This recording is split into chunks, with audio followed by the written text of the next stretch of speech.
იქმნება თუ არა ალიანსის ალტერნატიული გაერთიანება, სწორედ ეს იყო მთავარი კითხვა, რომელიც დღეს ჩვენი ადამიანებს, მათ შორის იმ პოლიტიკოსებს დაუსვით, რომლებიც ამ შეხვედრაზე იმყოფებიან. მათი პასუხი არის ცალსახა, რომ დღევანდელი შეხვედრა არანაირ მსგავს გადაწყვეტილებას არ უკავშირდება და სამომავლო პერსპექტივის თვალსაზრისით ყოველ შემთხვევაში ამ ეტაპზე არ იგეგმება რაიმე გაერთიანებად ჩამოყალიბება და ფორმირება, თუმცა არც ადესტურებენ და არც გამორიცხავენ, რომ სამომავლოდ შესაძლებელია, რა თქმა უნდა, ერთმანეთში იპოვონ თანამოაზრეები ქართული ოცნების დამარცხების გზაზე.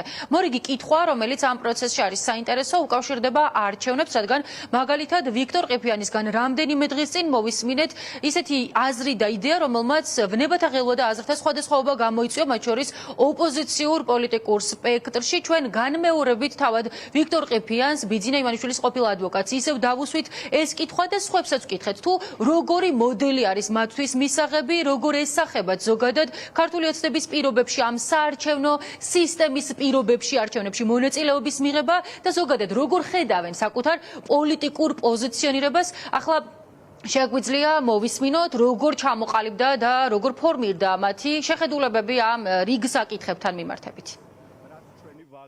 საკონსტიტუციო მოწყობა, კონსტიტუციით ცხოვრება არის ნორმალური გამართული ქვეყნისათვის ერთ-ერთი უმთავრესი საძინდარი, ხშირად რო ვამბობ ჩვენი ინსტიტუტები, ყველაფერი ეს იწყება დაწერილი მთავარი ძირითადი კანონით.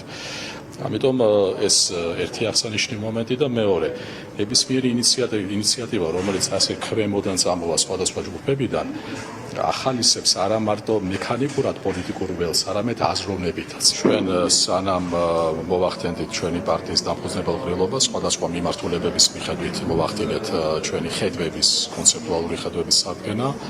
ერთ-ერთი მთავარი მიმართულება იყო სახელმწიფოს მოწყობა. შესაბამისად, სხვა ჯგუფებისგან თუ როგორ ხედავენ, სად არის კვეთა, რომ გავერთიანდეთ, გავაბევროთ აზრი. საქართველოში არსებული კრიზისის დაძლევა შესაძლებელი არის მხოლოდ პოლიტიკური პოლიფონიით, ანუ ძალთა ერთობით, ძალთა გაერთიანებით. კრიზისის დასაძლევად მე ვიზიარებ იმას, რომ მნიშვნელოვანი ასევე მომავალი საქართველოს შესახებ კონდეს მოსახლეობას წარმოდგენა, იმიტომ რომ კრიზისის არ დაძლევის თუ ვერ დაძლევის ერთ-ერთი მიზეზი იგაც არის, რომ ადამიანები ცვლილებას არ უჭერენ მხარს, მათ შორის იმის გამო, რომ არ აქვთ უკეთესი საქართველოს პერსპექტივა, ხედვა. ამიტომ ეს შეხვედრა მათ შორის ამას ემსახურება, რომ წარმოვიდგინოთ, როგორ იქნება მაგალითად უკეთ მოწყობილი კონსტიტუციურად საქართველოს აღმასრულებელი სასამართლო საპარლამენტო ხელისუფლება, როგორ შეიძლება მათ წესრიგის ინსტიტუტების უკეთესად საპარლამენტო კონტროლის ორგანიზება და ასე შემდეგ. აქ შედან სხვადასხვა პოლიტიკური შეხედულებების ჯგუფები და ადამიანები, რომლებიც ერთმანეთთან დაპირისპირებაში კი არ არიან, არამედ ერთად საუბრობენ, მიუხედავად იმისა, თუ რამდენად წინააღმდეგობრივი შეხედულებები შეიძლება ქონდეთ. ეს არის მთავარი ნაბიჯი, რომელიცაც შეიძლება შემდგომ უკვე მოყვეს თუნდაც გაერთიანებები.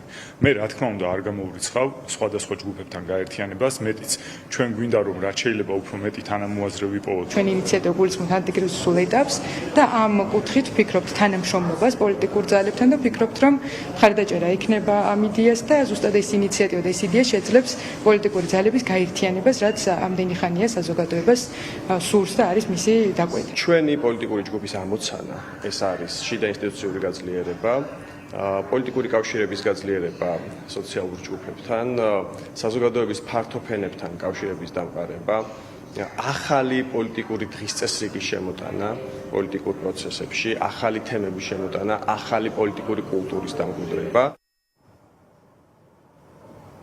ანტიკრიზისული პლატფორმის მიერ დაორგანიზებული შეხვედრა ამ წუთებშიც მიმდინარეობს დაახლოებით ასეთი იყო გეგმა თავდაპირველად გააცნეს საკუთარი პრეზენტაცია ამ ადამიანებმა მოწვეულ სტუმრებს და ახლა უკვე დისკუსიის ეტაპზე არიან და ისმენენ ერთმანეთის პოზიციას იმასთან დაკავშირებით თუ როგორ შეიძლება დაიძლიოს საქართველოში არსებული მძიმე და მწვავე ეკონომიკურ, სოციალურ-პოლიტიკური პირობები. აქედან გამომდინარე ახლა უკვე დისკუსიისა და აზრთა მიმოცვლის ეტაპზე არიან მათ შორის პოლიტიკოსები. შეგახსენებთ რომ ამ შეხვედრას ესწრებიან სხვადასხვა პოლიტიკური მოძრაობებისა და ორგანიზაციების წარმომადგენლები და ახალბედა პოლიტიკური პარტიები.